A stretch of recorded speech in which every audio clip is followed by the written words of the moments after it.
দিদি কটা বাজে? ওখানে খাতা পেনটা আছে, দে তো। এই নে।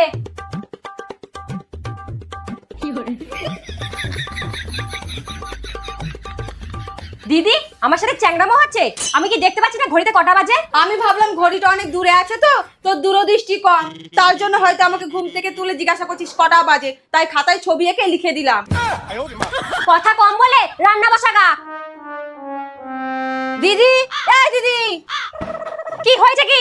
ঘরে তো শুধু একটা আলুই পড়ে আছে, আর তো কোনো সবজি নেই। তাতে কি হয়েছে? ওটাই রান্না কর। এই একটা আলু দিয়ে আমি কি তরকারি বানাবো, আর কার মুখে দেবো? তার মানে কি বলতে চাইছিস তুই?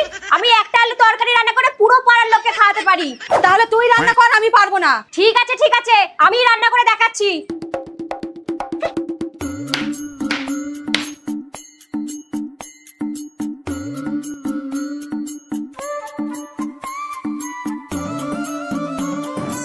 কি গো, খেতে দাও। আজকে দিদি খেতে দেবে। তাই নাকি? এটা কি? আলু তরকারি।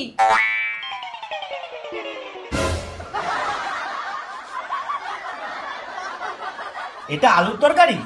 হ্যাঁ, তবে খাওয়ার জন্য না, হাত ধোয়ার জন্য।